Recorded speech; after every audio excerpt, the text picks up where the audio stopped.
Hey everybody, it's Anna. Time for the Wednesday card in this week's tarot story. So today we have the Two of Cups. Cups are connected to the heart. They're about intuitive wisdom, connecting with other people, as well as having emotional fulfillment. And I connect the number 2 in the tarot with germination. It's like you planted the seed and now the seed's in the ground and it's digging in its roots, and it has to dig in its roots far enough before the plant comes to the surface, which is the 3 point. So this is the point where we're germinating, we're getting our seeds in the ground in order to create a sustainable product as we move forward. So this card shows two people sharing cups together. I think of this as being a moment of communion and partnership.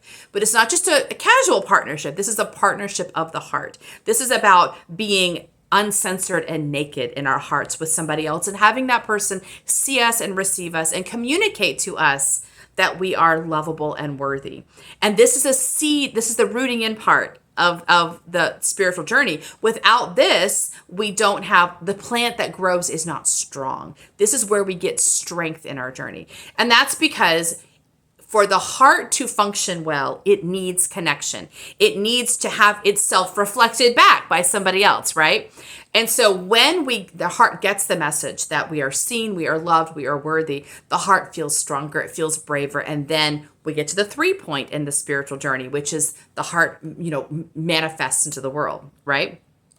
The challenge here, and I think all of us have people in our lives that offer this kind of partnership.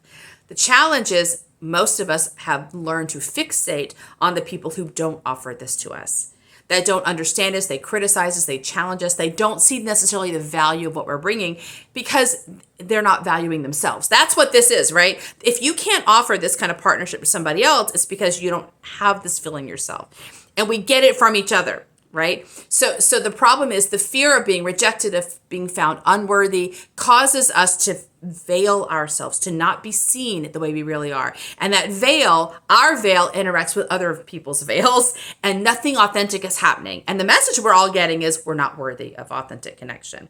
So that is often where our attention is focused, at least early on in our spiritual path. We're afraid of being told we're not lovable. That fear is causing us to hide. And then that expectation creates the reaction. It keeps reinforcing itself. We're afraid, they're afraid, we scare each other, and we go further into hiding. But and so the heart never gets strong. It never gets confident. It never really shows it. Like the root system never develops fully because we're not getting that sort of one-on-one someone seeing us and loving us as we are. So to do this step, you have to be brave. That means you have to give someone else the benefit of the doubt and let them see you as you are, and you see them as they are, and allow yourself to be nurtured in that moment. Without this, the heart goes forward kind of in a wounded way, or maybe it doesn't even go forward at all. That's actually the challenge here. If the seed doesn't form a root, it doesn't show up on the planet, right? So yesterday's card was Death Reversed, and we talked about what it means to release an old authority. That if you're going to release an old authority, you have to become that authority yourself. This is how you start that journey. If you can't trust your own heart, if you can't value your own expression, then you don't value your own authority, and it's impossible to step into that role yourself. So the invitation here is to look for the people who do see you as you are. The people you might discard simply because you think, oh, they're too easy on me, they're too nice to me, oh, they just love me. Like we're discarding people because they love us, right? Like my husband, I'll speak for myself. My husband is always loving. He is always supportive. It doesn't matter what I do. It doesn't matter how I act. He's like, yes, everything you do is great. So my mind goes, man, he is not a critical thinker. He is not seeing things realistically, right? It's easy for me to think that his opinion, because he loves me, is less valuable than a random stranger's opinion who doesn't even know me, which is stupid, right? But that is the way the mind sort of sets things up. The mind is looking at the world as though it's dangerous, and it's looking to have that validated by seeing all the people who don't love me. We want the mind instead to do this, to train itself to value and have gravity around the people who love you and let go of the other people who don't love you, who don't see you, who don't know you. Because the truth is, love is true, and criticism is not true.